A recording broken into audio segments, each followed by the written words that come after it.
$1,000. Just take it and put it somewhere. Because, like we support women in sports, but somewhere out there's a Tobin Heath that doesn't play soccer yet. And we got to make sure she can play soccer because we need as many Tobin Heaths as we can get. You know what I'm saying? Okay, next up, we have an absolute, can I say badass? Cool, great. Next, we have an absolute badass, Cindy Whitehead. She's a former professional skateboarder who conquered the male-dominated profession of skateboarding, pro vert skateboarding more specifically, and became one of the top-ranked professional vert skateboarders in the United States. In 2013, Cindy started Girl Is Not a Four-Letter Word, which is a movement and brand to empower girls and women in skateboarding, and it gives back to women in action sports with every collaboration it does via its micro grant program. Cindy's Power Talk that you're about to hear and absolutely love, because she's a badass, is called Rule Breaking, Disruption, and Starting a Revolution. So give it up for Cindy Whitehead. Get 'em, girl. Hi, everybody. How are you guys? Good? Awesome. Stoked to be up here. So this is going to maybe start off a little bit like an AA meeting. So just bear with me. Hi, I'm Cindy. I'm a skateboarder. Oh, yeah, you can say hi, Cindy, because that's how AA meetings go, right? I'm a skateboarder, a rule breaker, and a disruptor. And it's been 2 days since I last skateboarded. I'm addicted to all of these things, and I want to share with you a bit about why, and why I think it's important for us as women to break the rules and disrupt. Katharine Hepburn once said, "If you obey the rules, you miss all the fun." And I agree with that.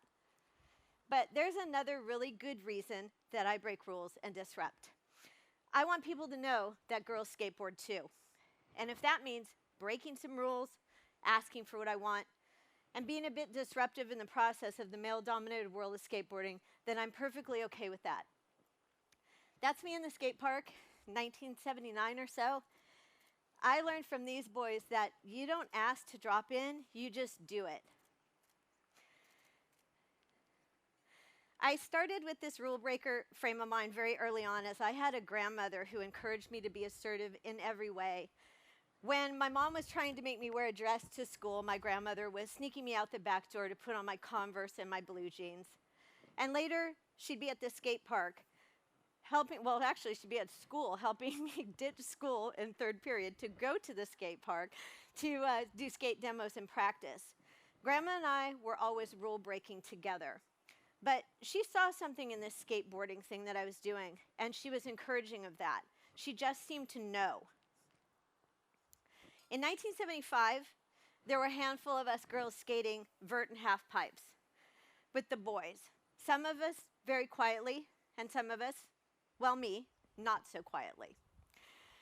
The skateboard mags didn't really feature us, and if you wanted to, you could forget that we existed.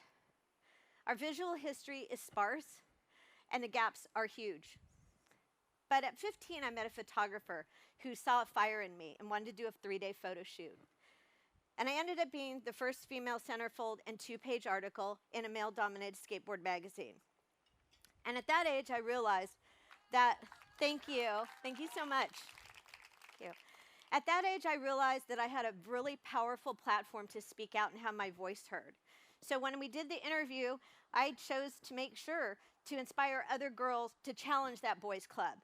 And I turned pro a year or so later and started traveling the world for skateboarding. And I would speak to anybody who would listen to me about it, on airplanes, in TV studios, at the skate park, at the hotel. I would talk to anybody to let people know that I was not the only girl doing this. So not much has really changed except for I'm not 16 anymore. Some of you may know me from previous espnW summits. I was the girl wandering around handing out skateboards to professional athletes and other people I knew that skateboarded. I was also giving renegade impromptu skate lessons in the driveway of the hotel and the valet areas. And that valet area is where I met somebody really special, Trailblazer Ann Myers Drysdale. Yeah, give her a big hand. She's awesome. And I thought she was going to scold me or have me thrown out for zipping in between cars on skateboards at a 5-star hotel. But instead, she wanted to sit down and talk to me about girls skateboarding and why I do what I do. So I'm also excited to say that this is my 5th espnW Summit. Yeah, it's a great place to be. I love being here. And I've had so many great experiences with the people here and met so many amazing women and men. But Laura Gentile used to always say to us at the end of the summit every year, do one thing to support women and girls in sports. And to me, that felt like a really awesome challenge to take on. So I started a Who's Rad program, a weekly interview with girls in skateboarding on our website. And I found out from feedback that these interviews and photos were providing a lot of inspiration for other girls to get out and skate. And this is Kala. She's 9. She's who I want to be when I grow up. She's pretty awesome. And at the next summit, during my office hours session, I met one of my personal sheroes, Donna Burton Carpenter. And yeah, she's awesome. She encouraged me to ask for more. That was her advice to me. So I asked the male-dominated skateboard company I was with to match me dollar for dollar in giving back to girls skateboarding, and they said yes. Later, I'd asked them to help me start a micro-grant program to help girls in skateboarding create female-based skateboard media to put out in the public so more people would become aware. I met writer Alana Glass at dinner at my very first summit. I talked her ear off, and the next year I taught her to skateboard in the parking lot. Well, Alana writes for Forbes. She usually writes about team sports. Now she has written at least 4 articles on women's skateboarding after those conversations. Another year at this summit, I had more office hours, and I met with Carol Stiff from ESPN. And at first, I flat out asked her if I could write an article about girls skateboarding for ESPN. Actually, about a woman named, sorry, I'm going to go back, I think. A woman named Kat Folsom, who's 34 years old. She's a ballet teacher, she's a mom, and she's also a professional skateboarder. And I thought, that's got to be pretty interesting to people. She told me yes, but I followed her to breakfast, still pitching the idea to make sure it was a yes. And about a month later, this article ran on espnW. It got about 7,000 shares in the first 2 days. It was picked up by Amy Poehler's website, Smart Girls, and now more people know that girls skateboard too. In each year, Laura and her team put out that same challenge, do one thing, and I'd think up something else to do. There was a TED Talk that encouraged girls to speak out, never take no for an answer, and learn to shift the male-dominated dynamic and conversation in skateboarding. And then there was my personal favorite, this little renegade skateboard run that I did down the 405 freeway in Los Angeles during Carmageddon. That's where they closed the freeway in both directions for a little over 48 hours to repair a bridge. And I couldn't resist the opportunity to skate it. But this fun little disruption did something else. It got numerous TV channels, as well as the Huffington Post, to chat with me about girls skateboarding as a whole. But Laura's challenge was always on my mind, not just at each summit. So in 2017, we came out with a hardback book called It's Not About Pretty, a book about radical girls skateboarding. It's 144 pages. It features 65 different girls and women skateboarding on every single page, ages 5 to 55. It consisted of 6 years of my husband Ian Logan's photography, documenting the skateboard scene. And we teamed up with a very talented young designer named Elise Krieger, and we created a book that I had always wanted to see. Back in the day, I had always wanted photos and posters to put on my wall of girls skateboarding for inspiration, and there just really weren't any. So we worked hard to create that for the girls today. We added 4 different posters to these books. There's one in each book. You don't know which poster you're going to get when you purchase it, and that's kind of fun in itself. But I don't want to mislead you. This was not easy. A book like this had never been published. Numerous publishing companies turned me down, told me there was no market for a girl skateboarding book. And I was told by the skate industry that skate shops wouldn't sell it, and skateboard magazines most likely would not talk about it. So the book launched, and people were right. Skate magazines and skate shops were pretty quiet on the subject. But I found a more diverse audience and bigger audience that was very interested in this scene of girls skateboarding. It was written up on espnW, Vogue India, Marie Claire, Vice, Forbes, and even trend forecasting websites like WGSN. Thank you. It's carried now in trendy boutiques and photography bookstores like Fred Siegel, Hennessy and Ingalls, and Arcana. The book also sits in numerous libraries across the world, including LA 84's library, which I'm very proud of. Thank you, Renata. It's also been taken into the Smithsonian Museum's American History's sports collections, where it sits alongside of some of my 70s skate history. But the thing I'm most proud of is we donated a bunch of these books to LA libraries that could not afford to buy them. And I'm really proud to say that in one location, the book has been stolen 3 times already. And I'm very proud of that, because that means to me that there is some young girl out there that was inspired by this book that could not afford to buy it, and she took the risk of taking that book home with her. So even when I missed the summit, Laura's takeaway, do one thing, stayed with me, but it made me think even bigger in the physical sense. Bigger led to billboards, huge billboards in Los Angeles on Sunset Boulevard, facing both directions. No words on them, just girls flying through the air, making you stop and look twice. There had never been billboards of girls skateboarding in the USA, yet.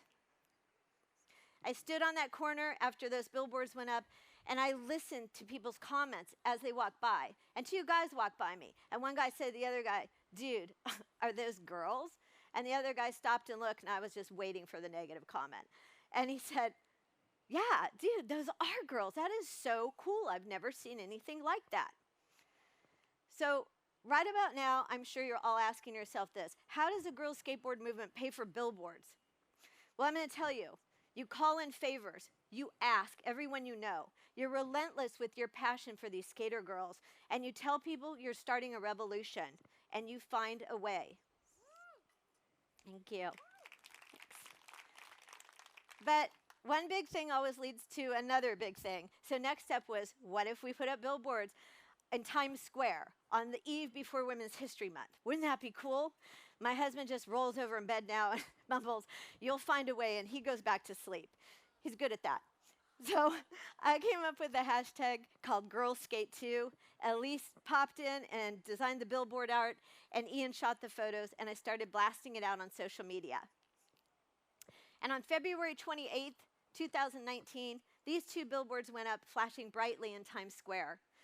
At 7 p.m., it was 36 degrees out, yet so many girls came out and skated and celebrated seeing girls like themselves up on these billboards.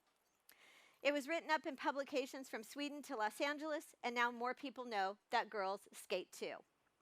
It was also the catalyst for Laura Gentili to invite me here to do this talk, so thank you. On June 21st of this year, which is Go Skateboarding Day, and by the way, that is a thing. It's a national day. Everyone in skateboarding celebrates it. You ditch work, ditch school, you go skate. So we did something else we thought would be iconic and really create interest. We teamed up with Randy's Donuts in LA. You've probably seen it in movies and videos and TV shows. It's the most famous donut in the world. And we put on an all-girl skate demo with a half pipe. It took 2 months of planning and convincing their corporate office that we weren't going to destroy the place, get hurt, or be hoodlums. And now Randy's Donuts is our biggest fan. We had girls ages 7 to 34 come in from Costa Rica, Sweden, New Jersey, and LA to skateboard with us that day. The media covered it, and now we have people know that there's that girls skateboard too. I'm going to be really honest with you. You can't always be a rule breaker, a disruptor, or start a revolution all on your own. Asking other people for help is crucial. Not taking no for an answer is also important. For me, it started with my grandmother helping me be disruptive and breaking the rules that society had for me. And now it's about people like all of you helping me create a revolution to support these amazing skateboarders. So I want to leave you with this. I get asked a lot if I know Tony Hawk or Dogtown and the Z-Boys. And yes, I do, and I love those guys. But my goal has always been to be asked right off if I know Ariana Carmona, Minna Stess, Nora Vasconcelos, Brighton Zoyner, Jordan Barrett, Bryce Wetstein, or any other pro female skateboarder out there. Some of these ladies that you see here will be heading to the 2020 Olympics next year. So I would love it if you would help me tell their stories, share their photos, sing their praises, because these skater girls are breaking the rules, disrupting the status quo, and they're the revolution that I've always wanted to see. Thank you. Thanks.